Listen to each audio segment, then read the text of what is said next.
고린도전서 7장 32절부터 40절까지. 고린도전서 7장 32절에서 40절.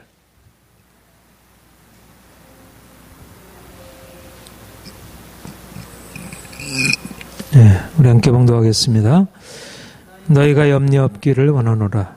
장가가지 않은 자는 주의를 염려하여 어찌하여 주를 기쁘시게 할까 하되, 장가간 자는 세상 일을 염려하여 어찌하여 아내를 기쁘게 할까 하여 마음이 갈라지며, 시집가지 않은 자와 처녀는 주의를 염려하여 몸과 영을 다 거룩하게 하려 하되, 시집간 자는 세상 일을 염려하여 어찌하여 남편을 기쁘게 할까 하느니라.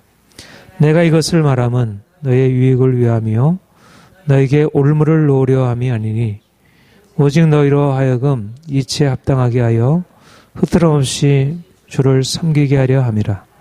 그러므로 만일 누가 자기의 약혼녀에 대한 행동이 합당하지 못한 줄로 생각할 때 그 행동도 지났고 그같이 할 필요가 있거든 원하는 대로 하라. 그것은 죄 짓는 것이 아니니 그들로 결혼하게 하라. 그러나 내가 마음을 정하고 또 부득한 일도 있고 자기 뜻대로 할 권리가 있어서 그 약혼녀를 그대로 두기로 하여도 잘하는 것이니라. 그러므로 결혼한 자도 잘하거니와 결혼하지 아니하는 자는 더 잘하는 것이니라. 아내는 그 남편이 살아있을 동안에 매여 있다가 남편이 죽으면 자유로워 자기 뜻대로 시집갈 것이나 주 안에서만 할 것이니라. 그러나 내 뜻에는 그냥 지내는 것이 더욱 복이 있으리라. 나도 또한 하나님의 영을 받은 줄을 생각하노라. 아멘.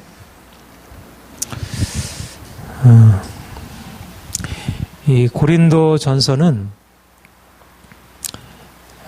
우리 그리스도인들이 우리가 주님을 믿음으로 이 땅을 살아가면서 어떻게 구체적으로 우리 믿음의 원리를 따라서 살아가야 하는지 어떤 구체적인 그런 삶의 원리, 지침을 제공해 주고 있습니다. 우리가 예수를 믿는다는 것은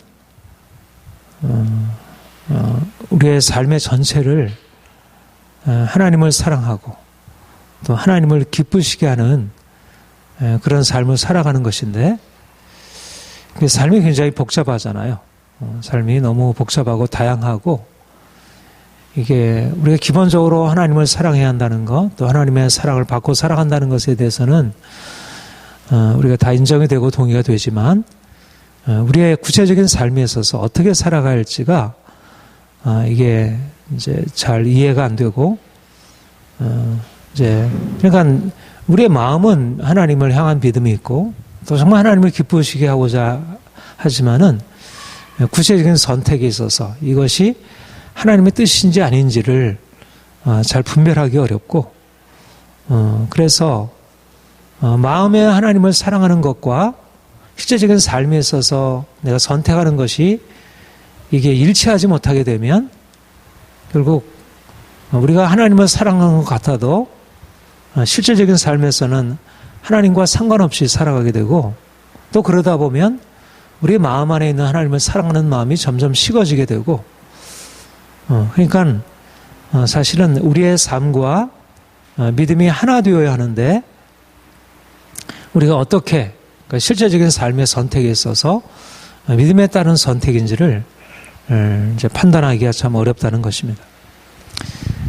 고린도전서는 그래서 이제 그 고린도 교회 성도들이 당한 실질적인 문제들을 가지고 믿음에 따른 삶을 우리가 구체적으로 어떻게 선택해야 하는지, 이것은 반드시 그러니까 반드시 지켜야 할 것과 또 반드시 지켜야 할 것이 아닌 어떤 상황에 따라서 개인에 따라서 상대적으로 선택하고 그렇지 않을 수도 있는 이제 그런 것을 구별하고, 우리의 삶에 있어서 가장 중요한 것은, 가장 기본적인 것이, 이게 삶의, 오늘 이제 제목이 삶의 우선순위인데, 삶의 우선순위. 사실 우선순위라는 말로 충분히 이거를 이제 이걸 다 나타내기 어려운 것인데, 하나님의 영광, 하나님을 사랑하는 것. 그러니까 우리의 삶의 믿음의 원리의 가장 중요한 핵심은 하나님이 우리를 사랑하셔서 우리를 구원하셨고, 우리가 그 사랑 안에 있다는 것. 또 우리가 그 사랑에 반응하는 방법은 하나님의 영광을 위하고 하나님을 사랑하는 것. 이것이 바로 믿음의 가장 중요한 첫 번째 원리이고, 우리의 모든 삶에 있어서 이 원리가 제대로 적용되어 우리가 살아가게 된다면 우리의 삶의 구체적인 것이 하나하나, 우리의 모든 삶은 사실 하나님께 달려있고, 또 하나님이 우리의 삶을 이끌어 가실 때 하나님의 영광을 위해서 살아가도록, 이 세상을 창조하신 목적, 우리 인간을 만드신 목적이 하나님의 영광을 위한 것인데, 우리가 그 하나님의 영광을 떠나서 우리의 욕심을 따라 행하게 되고, 그래서 우리의 삶이 왜곡이 되고, 우리가 하나님의 영광을 떠나 행하게 되면 그게 당장의 눈에 보이기는 좋아 보여도 결국 우리에게 고통이 될 수밖에 없다는 것. 이런 면에서 하나님의 영광을 우리의 삶의 제1 원리로, 우리가 지난 주일날 살펴본 대로 우리가 살아도 주를 위하여, 죽어도 주를 위하여 죽나니, 그러므로 우리가 사나 죽으나 우리가 주의 것이로다. 하나님의 영광을, 그래서 이제 그 청교도들은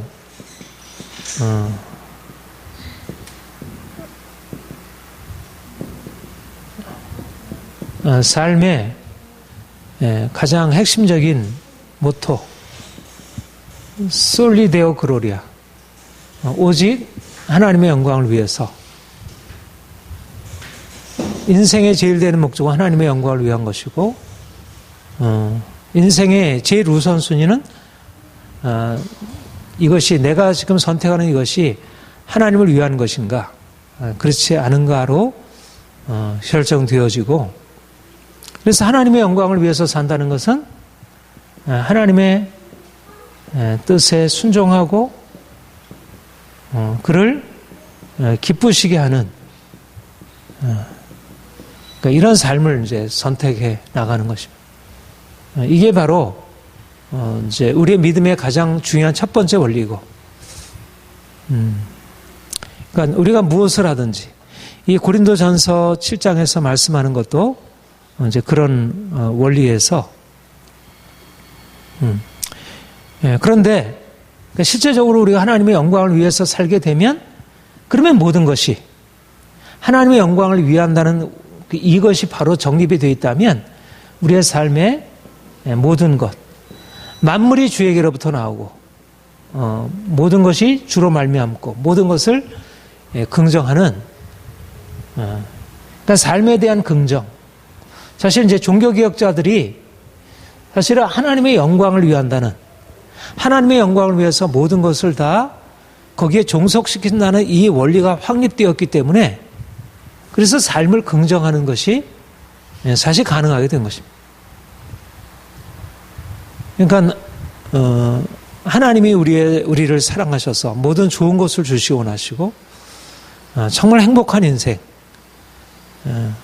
하나님이 인생을 하나님의 형상대로 창조하시고 그들을 축복하셔서 우리로 하여금 행복한 인생, 행복, 성공, 축복, 하나님이 다 우리에게 주시려는 근데 우리가 사실은 우리의 삶의 모든 것들이 그래서 우리가 결혼하고 가정을 꾸리고 가정에서 이제 자녀들과 남편과 아내와 행복한 인생을 살아가는 거 너무 귀한 일이죠. 사람들이 그것을 제대로 누리지 못하는 것입니다.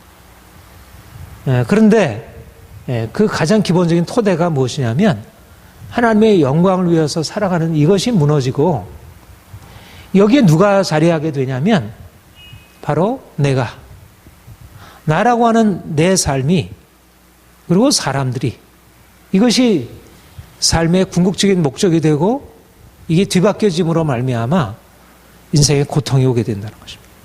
그러니까 주님이 우리에게 오셔서 이제 너희가 이제까지의 삶의 방식을 바꾸어라. 믿음으로 돌이켜라. 이제는 너를 위하여 살지 말고 나를 위하여 살아. 이제까지는 너를 위하여 살았지만 네가 너 자신을 행복하게 하고 평안하게 하는 게 너의 목적이었지만 이제는 삶을 바꾸어서 나의 사랑을 받고 나를 위하여 행하라.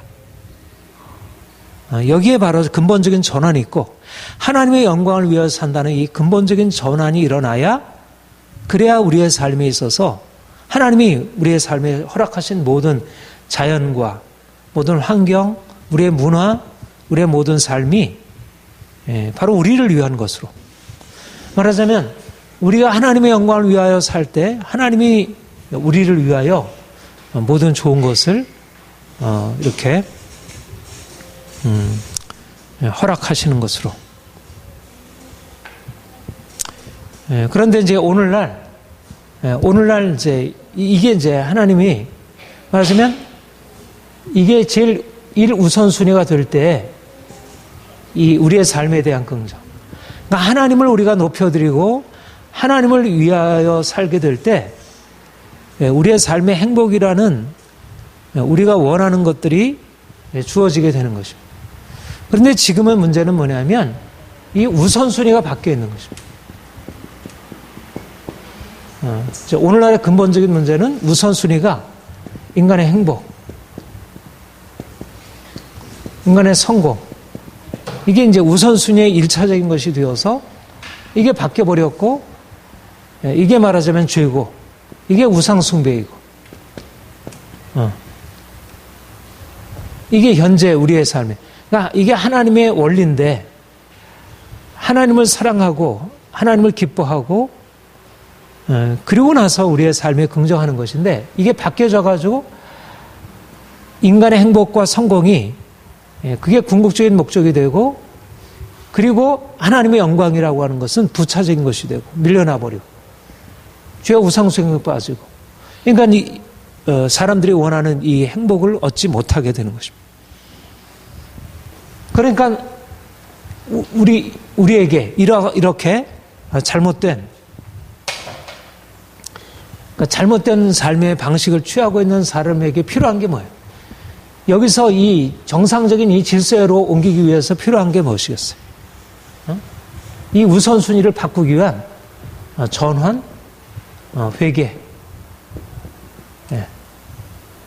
그러니까 하나님의 원래적인 질서, 이게 원리예요? 이게 하나님의 원리야? 그런데 이게 우리 현실이 되었어요. 그래서 이 현실에서 일어나기 위해서 전환, 회개. 이게 십자가이고 이게 깨어짐이라는 것입니다. 그래서 우선순위를 다시 돌리는 거. 내 삶의 우선순위가 아니라 하나님의 제 우선순위가 되고 하나님을 위하여 내 삶을 살아가는 거. 이제 그래서 하나님이 우리 인생 안에 고난도 주시고 고통도 주시고 하나님이 우리에게 본래적으로 주시려고 하는 것은 성공적인 인생이고 행복한 인생이지만 우선순위가 뒤바뀌어져 있기 때문에 하나님이 우리에게 오셔서 말씀하시는 것은 이제 너희가 이전의 삶에서 돌이켜 내가 제일 삶의 우선순위가 되도록 해라. 이것을 하나님이 우리에게 말씀하시고 우리를 그렇게 이끌어 가시려는 것이죠. 그래서 이제 본문의 말씀도 결국 이제 이런 맥락에서 이해가 될 수 있는 것입니다. 우리가 이제 지난주에 살핀 대로 안에 있는 자는 없는 자 같이 하며 기쁜 자는 기쁘지 않는 자처럼 또 우는 자는 울지 않는 자처럼 세상 물건을 쓰는 자는 쓰지 않는 자처럼, 매매하는 자는 매매하지 않는 자처럼. 무엇을 위함이냐면 우리가 가지고 있는 이 삶의 추구들이, 우리가 아내를 즐거워하고 남편을 기뻐하고 우리가 삶에 이러저러한 것으로 기뻐하고 슬퍼하고 우리가 세상 물건을 사고 팔고 쓰고 행하는 모든 것들이 우선순위가 잘못되는 것입니다. 하나님이 제일 우선순위가 되지 못하고 하나님의 나라를 위한 삶이 되지 못하고 내 자신을 위한 것이 되었기 때문에, 그래서 안에 있는 자는 안에 없는 자처럼, 우는 자는 울지 않는 자처럼, 기쁜 자는 기쁘지 않는 자처럼, 우리가 이제까지 붙들고 있던 것을 내려놓고 이제 하나님, 이제까지 보지 못했던 하나님이 제일 우선순위가 되어 우리의 삶을 다스리고 주관하시도록 그렇게 하나님이 우리를 깨트리시고 우리를 바꿔가시려고 하는 것입니다. 그러니까 왜 십자가가 필요하냐면 우리의 우선순위가 다 문제가 있다는 것입니다. 우리에게 주어진 모든 해와 비와 그리고 모든 식물들과 동물들과 우리의 삶의 모든 조건들, 우리를 위한 축복이잖아요. 그런데 왜 그것이 우리에게 축복이 되지 못하고 오히려 그것이 우리를 고통스럽고 저주로 이끌어가는 것이 되었는가? 우선순위에 문제 있는 것입니다. 안에 그 자체가 문제 있는 것도 아니고 우리의 감정이 문제 있는 것도 아니고 우리가 세상 물건 쓰는 것도 문제가 아니고, 문제는 우리의 마음이 하나님 없이 하나님을 두려워하고 하나님을 섬김으로 행하는 것이 아니라 하나님 없이 그 자체를 붙들기 때문에 마치 그것이 우리 자신의 삶을 행복하게 하고 불행하게 하는 근본 원인이 될 수 있다고 생각하고 그것을 붙들고 살기 때문에, 그래서 하나님이 그것에서 우리를 돌이키도록, 우리를 거기서 이제 돌이켜 이제 천국에 가까웠지, 회개하고 이제 회개하라, 천국에 가까워지라, 이제 하나님을 믿고 사는, 하나님의 통치 아래 살아가는 삶의 길을 보이는 것입니다. 그래서 오늘 우리의 본문 보겠습니다. 여기 보면 32절 부터 34절 우리 같이 읽어볼까요? 다시 시작. 너희가 염려 없기를 원하노라. 장가가지 않은 자는 주의 일을 염려하여 어찌하여 주를 기쁘시게 할까 하되, 장가간 자는 세상 일을 염려하여 어찌하여 아내를 기쁘게 할까 하며 마음이 갈라지며, 시집가지 않은 자와 처녀는 주의 일을 염려하여 몸과 영을 다 거룩하게 하려 하되, 시집간 자는 세상 일을 염려하여 어찌하여 남편을 기쁘게 할까 하느니라. 모두 다 이렇다는 얘기는 아니겠습니다. 그런데 앞의 말씀을 좀 더 구체적으로 결혼이라는 상황에 적용해서 한 말씀입니다. 안에 있는 자는 없는 자 같이 하며 하는 말씀을 여기 보면 두 가지 부류를 얘기를 하는데, 장가간 자는 세상 일을 염려하여 어떻게 하면 아내를 기쁘게 할까? 결혼하고 나서 어떻게 하면 아내를 기쁘게 할까? 지극히 정상적이잖아요. 그런데 문제는 뭐냐면 아내를 기쁘게 하고자 하는 그 마음은 아주 선한 것이고 아름다운 것이고 결혼의 가장 중요한 중심이 될 수 있는데, 그게 하나님을 기쁘시게 하는 것을 대신하고 있다는 것입니다. 우선순위가 바뀌어져 버리는 것이죠. 마음이 갈라지게 되었고, 그러니까 장가가지 않은 자는 주의 일을 염려하여 어떻게 하면 내가 주를 기쁘시게 하려고 하지만, 장가가고 결혼하고 나서는 주를 기쁘시게 하는 마음이 이제 아내를 기쁘게 하는 마음으로 돌이키게 된다는 거예요.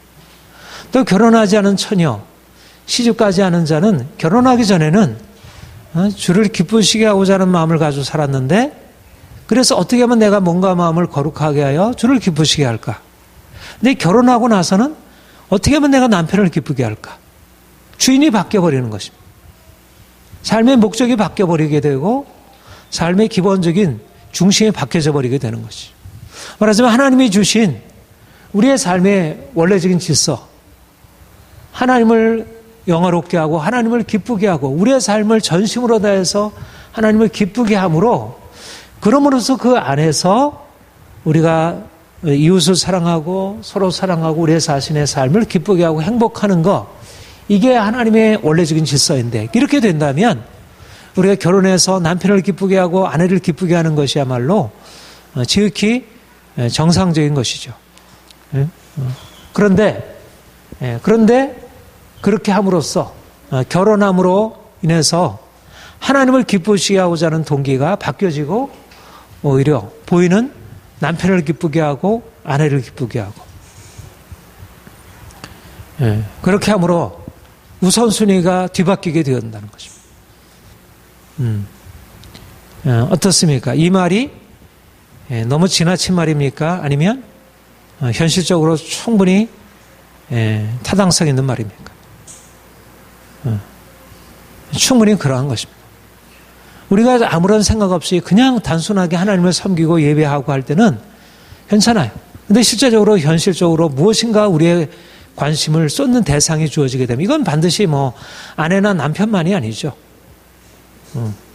내가 무엇인가 열중을 하게 되는 것이 오게 되면 그것이 하나님을 대신하는, 내가 공부를 열심히 하게 되면, 학생이 공부를 열심히 하게 되면 이전에 하나님 앞에 나와서 예배하던 그 마음이 이제는 공부를 향하게 되고, 내가 이제 좀 더 열심히 해서 돈을 벌어야겠다 생각하게 되면 이전에 기도하고 전심으로 하나님께 나아가던 그 마음이 바뀌어져 가지고 돈을 버는데 자기의 일에 관심을 쏟게 되고, 이렇게 해서 원래 하나님을 위해서 한다고 하는 것이 오히려 내가 하나님을 위해서 해야지라고 시작한 공부였고, 내가 하나님을 위해서 해야지라고 생각한 일이었고, 내가 하나님을 기쁘시게 하고자 생각했던 결혼이었는데, 실상 내가 하나님은 온데간데 없이 사라지고 우선순위가 바뀌어져서 당장 눈앞에 보이는 것이 내 주된 관심이 되어버리고, 하나님은 눈에 보이지 않으니까 이것이 바로 우리가 가지고 있는 연약함이라는 것입니다. 그러니까 여기서 얘기하고자 하는 게 무엇일까요? 그러니까 결혼하지 않는 게 낫다. 그러니까 시집가지 말아라, 장가가지 말아라. 물론 이제 실제적으로 그렇게 권고는 하고 있어요. 오히려 이렇게 하는 것보다 만약 장가감으로 인해서 하나님을 기쁘시게 하고자 하는 자가 하나님을 기쁘시게 하는 것보다 아내를 기쁘게 한다면 장가가지 않는 게 낫다. 시집가기 전에는 내가 하나님을 기쁘시게 하고 어떻게든지 내가 거룩한 삶을 살려고 했는데, 시집가고 나서는 하나님을 기쁘시게 하는 동기가 남편을 기쁘게 하는 걸로 바뀐다면 결혼하지 않으면 낫다. 그러나 여기에 가장 중요한, 여기서 말씀하고자 하는 가장 핵심은 뭐냐면 이 우선순위를 말씀하는 것입니다. 내가 어떤 동기로 내가 살아가는가.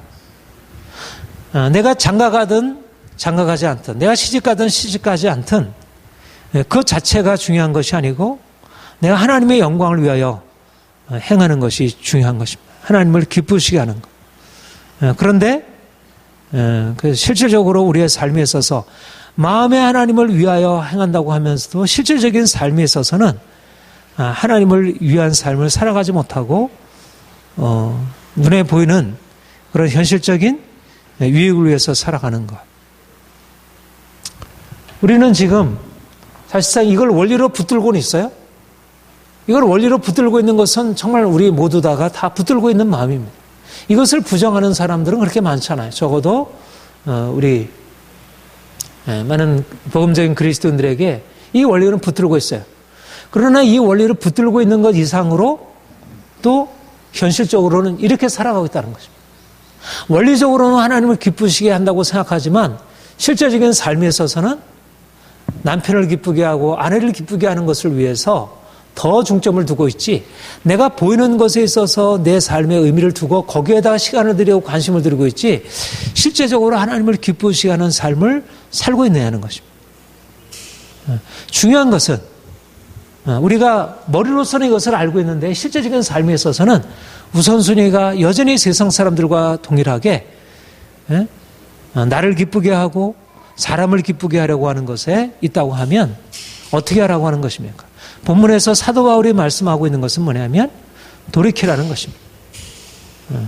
그렇다고 해서 이혼하라는 얘기 아니고 그렇게 해서 결혼에 후회하라는 얘기가 아니고 이제 안에 있는 자는, 그러니까 그 앞에 있는 말씀대로 안에 있는 자는 없는 자처럼, 안에 있는 자가 이제 내가 아내를 가지고 있기 때문에 내가 하나님께 전심할 수 없으니까 이제 내가 이제 아내를 버려야지. 그게 아니고 안에 있는 자는 안에 없는 자처럼. 그러니까 실제적으로 이제 이렇게 돌이켜서 실질적으로 우리의 삶에 있어서 우선순위를 받고 사는. 그러니까 더 어려운 것이죠. 그러니까 처녀가 하나님을 온전히 예배하고 섬기는 것보다 결혼하고 나서 하나님을 온전히 예배하고 섬기는 게 쉽지 않은 것입니다. 내가 일을 하기 전에 내가 일에 몰두하면서 일이 없이 내가 그냥 예배하고 섬기는 것보다 사실 일을 가지고 일에 전념하면서 하나님을 정말 잊지 않고 섬기는 게 쉽지 않은 것입니다. 그러니까 우리가 사실상 어떻든 우리가 현실 안으로 들어가서 무언가를 이렇게 이제 붙들고 살아가잖아요.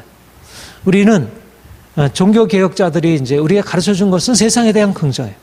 우리가 주님 안에서 세상을 긍정하는, 금욕적으로 우리가 하나님을 섬기기 위해서는 뭐 결혼하지 말아야 되고 가능하면 일도 하지 말아야 되고 이런 방식으로 수도사가 되어가지고 섬기는 거, 이게 진정한 하나님을 위한 섬김이 아니고 오히려 중요한 것은 우리의 내적으로 우리가 온전히 하나님을 예배하고 사랑하기만 한다면 우리가 결혼하고 실질적으로 일을 하면서 우리의 세상을 긍정하면서, 그런데 중요한 건 뭐냐면 내가 세상 안에서 세상을 긍정하며 행하려고 하면 이 우선순위가 제대로 돼 있어야지. 내가 세상을 긍정하는데 세상을 긍정한다는 게 결국 돌이켜서 우선순위를 잃어버리고 이런 쪽으로 나가게 된다면 오히려 이제 우리가 가지고 있었던 이전의 것들을 오히려 깨뜨리고 사실은 수도사처럼, 그러니까 그런 방식으로 좀 더 금욕적으로 살아가는 게 훨씬 나은 것입니다. 사도 바울이 여기서 권면하고 있는 것이 바로 그것입니다. 말하자면 실질적으로 우리의 삶에 있어서 정말 하나님을 향한 돌이킴이 필요하다는 것입니다. 내가 정말 너무나 많은 일 때문에 하나님을 향한 관심이 약화된다면 좀 일을 내려놓고, 내가 남편을 향한 관심을 때문에 내가 하나님을 향한 관심이 줄어진다면 남편을 향한 관심을 내려놓고, 또 자녀들에 대해서도 마찬가지고. 그러니까 중요한 것은 우리의 우선순위가 먼저 확보가 되어야지. 네. 이런 면에서 이제 사실 나는 오늘날 우리 그리스도인들의 어떤 이 신앙의 방식, 하나님을 믿는 이런 모습이 문제가 많이 있다고 생각합니다. 그러니까 주를 위해서 정말 전적으로 포기하는 그런 면에 있어서 너무 원리적으로 머리로서 하나님을 사랑한다고 하지 실제적인 삶의 선택에 있어서는 너무 현실적인 것을 그대로 방치하고 살아가는 것입니다. 오히려 사실은 캐톨릭은 온전하지 못하잖아요. 복음적이지 않아요. 거기는 오직 믿음이라는 게 없습니다. 진정한 의미에서. 그런데 오히려 캐톨릭에 속한 사람들은, 거기 수녀나 이들은 정말 내려놓음이 있는 거야, 어떻게 보면. 근데 개신교 목회자들과 캐톨릭의 정직자들을 비교해서 보면 물론 그들의 어떤 영적인 믿음에 있어서는 뭐 문제가 있고 판단받을 바가 있지만, 그러나 그들은 어떻게 보면 현실적으로 내려놓음이 있는데 오히려 목회자들은 더 현실적으로 내려놓음이 없는 거예요. 먹는 거, 입는 거, 현실적으로 행하는 모든 것에서 너무 똑같이 그야말로 세상에 사는 자로서 살아간다는 것이죠. 중요한 것은 내가 결혼할 수 있고 일할 수 있고 내가 세상 사람들과 동일하게 살아갈 수 있지만 근본적으로 여기서 말씀하는 대로 내가 주를 위하여, 주를 기쁘시게, 장가가지 않은 자는 주의 일을 염려하여 어찌하여 주를 기쁘시게 할 것 같아. 시집가지 않은 자와 처녀는 주의 일을 염려하여 몸과 영을 다 거룩하게 하려 하되. 그러니까 주를 기쁘시게 하는 거. 내가 어떻게 하면 내가 내 자신을 거룩하게 할까? 그렇게 내가 관심을 가지고 그렇게 씨름하고 행하는 거. 내가 결혼하고 나서도, 내가 일을 하면서도 내 안에 가지고 있는 그 관심과 그 나의 열정이 어떻게 하면 내가 주를 위하여 할까? 내가 어떻게 주를 위하여 먹고, 내가 어떻게 주를 위하여 마시고, 내가 어떻게 주를 위하여 일하고, 내가 어떻게 주를 위하여 공부하고, 어떻게 하면 주를 위하여 살까? 우리의 삶의 전체가 주를 위한 것으로 이렇게 바뀌어져야, 말하자면 내 삶이 뭐 이걸 하든 안 하든, 일을 하든 안 하든, 결혼했든 안 하든, 내가 무엇을 하든 간에 그것이 외적인 것과 상관없이 내 안에 있는 내 열정이 정말 주를 위한 거, 정말 자나깨나 당신 생각, 뭐 이런 옛날에 가요가 있는데, 자나깨나 우리가 주를 위하여 어떻게 하면 주를 기쁘시게 할까? 사나 죽으나 우리가 주의 것이로다는 이렇게 살아가는 것. 이것이 바로 주님이 우리에게 말씀하는 우리가 종말론적인 자유이며 전적인 회개이고, 전적인 내가 죽고 주님이 내 안에 사시는 것. 바로 여기서 진정한 자유와 행복, 우리가 이 땅에 살아가는 삶의 행복은 바로 내가 주를 위하여 산다는 것 안에서 진정으로 우리의 삶을 긍정할 수 있는 것입니다. 내가 어떻게 해야 진정으로 삶을 긍정할 수 있을까? 내가 오직 주를 위하여 행할 때, 그럴 때 내가 진정으로 남편을 위할 수 있고, 내가 자녀를 위할 수 있고, 내 일에 보다 성실할 수 있고, 내가 정말 이 사회를 위해서 무엇인가 헌신할 수 있고. 어떻게 보면 이 본문의 말씀은 사실 에베소서 5장의 말씀에 보면 어떻게 우리에게 말씀하고 있어요? 아내들이여 남편에게 복종하기를 교회가 그리스도에게 하듯 복종하라. 남편들이여 아내를 사랑하기를 그리스도께서 교회를 위하여 자신을 주심 같이 그렇게 아내를 사랑하라. 그러니까 결코 사도 바울은 결혼 제도에 대하여 남편이 아내를 사랑하고 아내가 남편을 사랑하고 부부간의 온전히 하나됨에 대해서 우리가 결혼하게 되면 온전하게 하나님을 사랑할 수 없고 그리고 우리의 마음이 나누게 되니까 결혼하지 않는 게 낫다. 이렇게 말씀하는 것이 아닙니다. 중요한 것은 뭐냐면 에베소서 5장에 남편이 아내를 사랑하고 아내가 남편에게 복종하는 그것이 되려면 내가 나의 행복을 추구하고 내가 인간적인 마음으로 남편을 사랑하고 아내를 사랑하는 것 가지고는 에베소서 5장이 이루어질 수 없는 것입니다. 내가 주를 기쁘시게 하고자 하는 마음을 가지고 아내 없는 자처럼, 내가 주를 기쁘시게 하는 자처럼 하시기 위해서 남편이 없는 자처럼 그렇게 사는 자라야 비로소 여기서 진정한 하나님의 사랑이 무엇인지를 알게 되고, 우선순위가 하나님의 사랑을 알게 되고 하나님의 사랑을 알아야 남편을 향한 복종과 그 다음에 아내를 향한 사랑이라는, 말하자면 이 인간적으로 우리의 육신의 생각을 넘어서는 진정한 하나님의 원리가 적용이 되어서 진정으로 우리의 삶을 긍정할 수 있게 되는 것이죠. 말하자면 내가 나의 행복을 추구하는 마음으로 남편을 사랑하고 아내를 사랑하는 것 가지고는 우리가 다 알듯이 사랑하지 않고 시작한 결혼이 어디 있겠습니까? 다 나름대로 거기에 깊은 사랑도 있고 상대방에 대한 배려도 있고 나기를 포기하는 것도 있지만, 우리가 육체를 가지고 말하자면 육체에 속한 것으로서는 우리 안에 있는 죄와 우상 숭배에서 벗어날 수 없기 때문에 아무리 여기에 사랑도 있고 긍정적인 것이 있다 하더라도 진정한 의미에서 여기서 행복이 주어질 수 없다는 거죠. 그러니까 본문의 말씀은 너무 비현실적이고 너무 우리의 현실과 모순되어 보이는, 하나님을 예배하는 자, 하나님을 섬기는 자가 마치 아내를 사랑하는 것이 마치 하나님께로 나아가는 것을 방해하는 것처럼, 이렇게 이렇게 모순적이고 반대인 것처럼, 극단적인 어떤 하나님이냐 사람이냐, 하나님 사랑과 사람 사랑을 극단적으로 이렇게 분리시키는 것처럼 그렇게 보일 수 있죠. 그런데 바로 이걸 통과해야, 그래서 주님이 나를 따라오려거든 너 자신을 부인하고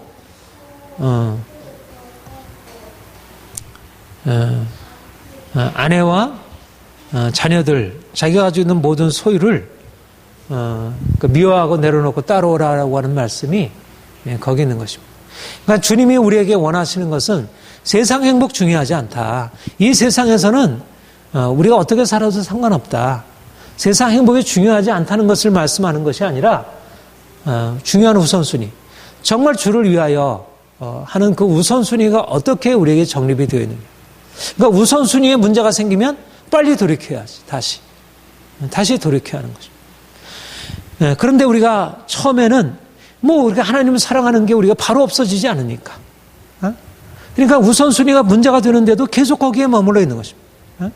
하나님을 사랑하는 게 문제가 생겼는데도 계속 거기에 머물러서 그냥 나는 하나님을 그래도 사랑하지 하면서 여전히 하나님보다 눈에 보이는 사람을 따라 행하게 되고 눈에 보이는 일에 몰두하게 되고 이러다 보면 어느 사이인가 하나님에 대한 감각을 잃어버리게 되고 결국 우상숭배에 그냥 빠져버리고 또 자신은 그냥 어떻든 신앙을 어느 정도 지킬지 모르지만 결국은 자녀들에 가서는 완전히 하나님을 잃어버리게 되는. 그러니까 이스라엘 백성들이 광야를 나와서 광야 안에서도 얼마나 사실 하나님을 섬기는 게 어려웠습니까? 그러나 광야 가운데서는 하나님을 그래도 비교적 섬기기가 쉬운 거예요. 그야말로 수도원에 들어가서 하나님을 섬기는 건 쉬운 것입니다. 그래도 그 시간이 필요하고 그런데 가나안 땅에 들어가서 모든 부여가 채워지고 나면 하나님은 그들을 시험하기 위해서 올무를 주시기 위해서 그들을 인도하신 것이 아니잖아요. 그러나 그들에게 올무가 되는 것입니다. 왜냐하면 깨어짐이 없으면. 그러니까 우리가 현실적으로 부하게 살아가는 거, 우리가 현실적으로 성공하는 거 좋죠. 우리가 그것을 결코 그것을 소극적으로 우리가 그렇게 하면 안 돼. 그렇게 할 건 아닙니다. 우리는 적극적으로 부를 기대할 수 있고 바랄 수 있어. 그러나 우리가 정말 연약하기 때문에 그리고 철저한 십자가의 죽음이 전제가 되지 않으면 우리가 그것이 우리를 유익하게 하는 게 아니라 오히려 그야말로 올무가 되어서 하나님 사랑보다 세상을 더 사랑하게 되는 그런 우리에게 문제가 있다는 것. 그래서 사실은 주님이 우리에게 우리가 이 땅에 살아가는 삶에 주님은 정말 행복을 우리가 저 천국 가서 누리는 행복만이 아니라 이 땅에서도 정말 행복을 누리게 하기를 원하십니다. 그러니까 가정을 꾸리고 사실은 이 고린도전서 7장이 제대로 이해되고 받아들여지고 가감없이 이것이 받아들여져야 에베소서 5장의 말씀이 우리에게 실제적으로 맞아. 이것이 우리의 행복의 근원이야. 하나님의 사랑이 무엇인지를 알게 되고 내 자신의 육체의 욕심을 내려놓고 내가 하나님께 복종하는 것을 무엇인지를 알아야 그래야지 남편이 아내를 사랑하고 아내가 남편에게 복종하는 이것이 가능하게 되는 것입니다. 그러니까 얼마나 이 영적인 원리가 서로 대립되는 것 같은데 고린도전서 7장과 에베소서 5장의 말씀이 서로 대립되는 것 같은데 한 짝을 이루고 있는 것입니다. 고린도서 7장은 십자가를 말하는 것이고 그리고 에베소서 5장은 십자가에 근거한 부활의 실제적인 삶의 열매와 나타남을 말하고 그런데 십자가를 통과하지 않은 채 내가 철저히 자기 부인이 없는 상태에서 내가 사람을 기쁘게 하는 것보다 온전히 하나님을 기쁘게 하려는 그래서 인간적으로 내가 보면 어떻게 보면 대립하기까지 하면서까지 하나님을 기쁘시게 하는 그 십자가를 통과하지 않으면 진정한 아내 사랑 불가능하고 자식 사랑 불가능하고 진정으로 이 세상에서 하나님 주시는 행복을 누릴 수 없다는 것. 그래서 사도 바울의 이 십자가 내가 그리스도와 함께 십자가 못 박혀 죽는다는 것 이것을 구체적인 삶에 적용해서 나타내는 것이 얼마나 중요한지를 보게 됩니다.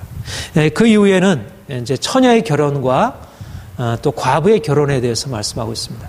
여기 이제 약혼녀라고 번역을 하기도 하고 또 처녀딸이라고 우리 이제 전에는 처녀딸에 대해서 얘기를 했는데 이제 처녀딸을 시집을 보내야 될 건가 말아야 될 건가 아니면 약혼자에게 있어서 결혼을 해야 될 건가 말아야 될 건가 그럴 때 결혼하는 거 좋다 괜찮다 그러나 내가 여러분들에게 말하는 것은 결혼하는 것도 잘하는 거니와 결혼하지 않는 것은 더욱 잘하는 것이라.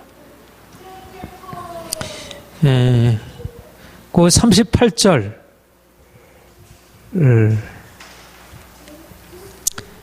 38절, 39절 같이 한번 읽어볼까요? 시작. 그러므로 결혼한 자도 잘하는 거니와 결혼하지 아니하는 자는 더 잘하는 것이니라. 아내는 그 남편이 살아있는 동안에 매였다가 남편이 죽으면 자유로워 자기 뜻대로 시집갈 것이나 주 안에서만 할 것이니라. 그러니까 처녀가 결혼하는 거 잘하는 거지만 결혼하지 않는 게 더 잘하는 것이다. 또 이제 과부가 되어서 남편이 죽어서 과부가 된 경우에도 자유로워 시집갈 것이지만 그것도 주 안에서 할지니라. 여기에 이제 핵심 원리는 앞에서도 말씀하신 대로 부르심 받은 그대로 지내라. 삶의 원리, 부르심 받은 그대로 지내라. 부르심 받은 그대로 지내라. 하나님의 영광을 위하여 산다는 원리를 가지고 중요한 것은 부르심 받은 그대로.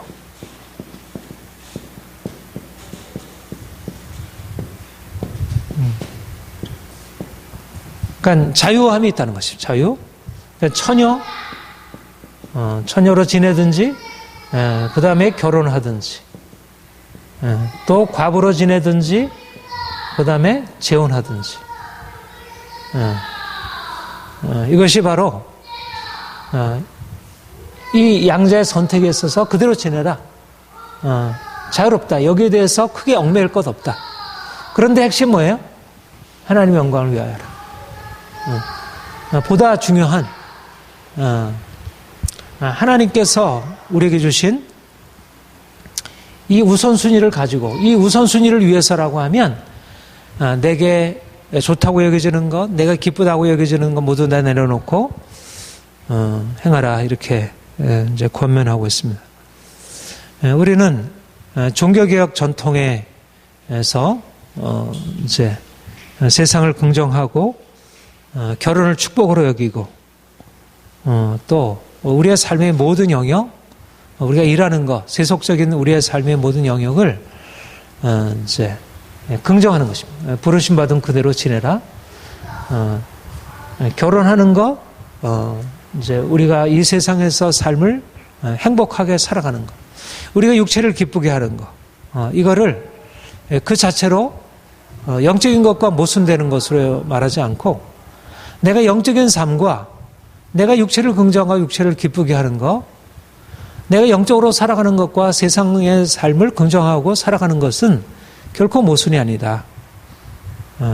이런 의미에서 이제 이 종교개혁의 원리는 우리의 삶의 전체를 이렇게 긍정하도록 너무 넓은 영역을 열어줬습니다. 그래서 우리가 세상으로 깊이 들어갈 수 있도록 이제 우리의 신앙 영역이 우리의 어떤 영적인 영역만이 아니라 우리의 육체의 삶의 전 영역으로 들어갈 수 있도록 우리가 이제 그것을 가지고 이제 지금 우리가 교회 안에서만이 아니라 가정에서, 직장에서, 우리의 모든 삶의 영역에서 하나님을 기쁘시게 하고 영화롭게 할 수 있는 이제 그런 것을 우리가 붙들고 있습니다. 그런데 지금 이렇게 되기 위해서 필요한 것이 무엇이냐면 이 우선순위가 제대로 정립되는 것. 그것을 위해서 오늘날 잘못된 우선순위에서 깨뜨리고 돌이키는 것. 이 십자가를 통해서 깨뜨려져야 말하자면 오직 믿음, 오직 하나님의 영광을 위하여 한다는 내가 내 자신을 위해서 살고 내가 내 자신을 붙들고 있고 세상을 붙들고 있던 곳에서 철저히 돌이키는 그 십자가의 바탕이 있어야 그래야 세상을 긍정하는 것이 이게 힘을 받게 되고 이게 시너지를 가져오는 것입니다. 종교개혁이 아주 놀라운 능력이 되었던 것은 뭐냐면 철저한 십자가, 오직 믿음. 행위가 아니고 도덕적인 행위가 아니고 이성이 아니고 사람이 아니고 오직 믿음이라고 하는 이 원리를 붙들고 있었기 때문에 그들이 현실의 삶의 모든 영역을 이제 이 세속의 영역을 긍정하고 성과 세속의 이원론을 극복해서 세상을 긍정한 것이 그것이 힘을 받을 수 있었던 것입니다. 그런데 오늘날 상대적으로 오늘날은 무엇이 문제가 되고 있냐면 사람들이 현실을 긍정하는 게 안 되는 게 아니라 너무 긍정하면서 하나님을 잃어버린 것입니다. 본문에 말씀하는 대로 아내를 기쁘게 하기 위하여 하나님을 기쁘게 하기 위한 삶을 바꿔버렸고 남편을 기쁘게 하기 위하여 자식을 기쁘게 하기 위하여 세상에서보다 성공하기 위해서 하나님의 이름을 잊어버린 것입니다. 오늘날 세상이 그러하고 교회까지도 그렇게 되어버렸고, 오히려 하나님을 믿는 믿음의 어떤 목적이 자신의 행복이 되어버린 것.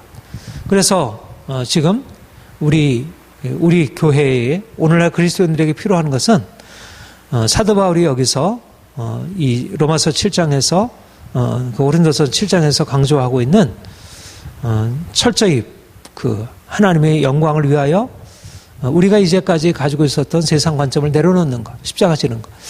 그럴 때 부르심을 받은 그대로 지내라는 이 긍정의 원리, 자유의 원리가 온전히 이제 주어지는 것입니다. 그러니까 갈라디아서에서 말씀과 이 고린도 전서의 말씀이 사실은 같이 가는 것입니다. 갈라디아에서도 내가 그리스도와 함께 십자가에 못 박혀 죽었나니, 그렇게 내가 온전히 그리스도와 함께 십자가에 못 박혀 죽은 사람만이 율법으로부터 자유하고 세상을 긍정할 수 있다, 이렇게 말씀하고 있고, 여기서도 철저히 내가 안에 있는 자는 안에 없는 자처럼 우리가 이제까지 붙들고 있었던 세상의 행복에 대해서 내가 내려놓을 수 있어야, 세상의 행적이 지나간다는 것을 인정하고 세상에 내가 붙들고 있을 걸 내려놓을 수 있어야, 그래야지 이 세상의 모든 것들에 대해서 그대로 지내고 하나님 주신 것을 긍정하고 살아갈 수 있다.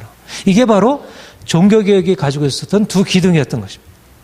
종교개혁이 하나님을 위해서 철저히 부정할 수 있기 때문에 수도원에서 내려와서 시장으로 들어가고 가정으로 들어가고 결혼한 턴 수도사들이 결혼하게 되어서 세상을 긍정하고, 그래서 정치가 변화되고 사회가 변화될 수 있었던 강력한 능력이 되었어요. 오늘날도 마찬가지로 교회가 정말 이 시대를 향해서 영향을 나타내기 위해서라면 필요한 것은 철저한 십자가, 안에 있는 자는 없는 자처럼, 기쁜 자는 기쁘지 않는 자, 우는 자도 울지 않는 자처럼, 세상 물건을 쓰는 자들은 쓰지 않는 자처럼, 이런 이 세상 영적이 지나갑니다. 이제 우리는 하나님을 기쁘시게 하는 자로 결단하고 우리의 삶의 모든 것들을 철저히 비우고 내려놓고 계속해서 우리의 삶을 그렇게 주를 위하여 드릴 때 하나님이 우리에게 주어진 그 진정한 자유, 하나님이 우리에게 각자해 주신 그 자유를 온전히 누릴 수 있다는 것. 오늘날 이러한 두 가지 균형, 우리가 하나님을 기쁘시게 하기 위해서 철저히 자기를 부인하는 것과, 내가 하나님을 위해서 자기를 부인하기 때문에 오히려 자신을 긍정하고 세상을 긍정하고 하나님 우리에게 주신 모든 부요함을 누리고 살아가는 이러한 영적인 원리, 그 균형을 경험할 수 있기를 바랍니다. 함께 기도하겠습니다.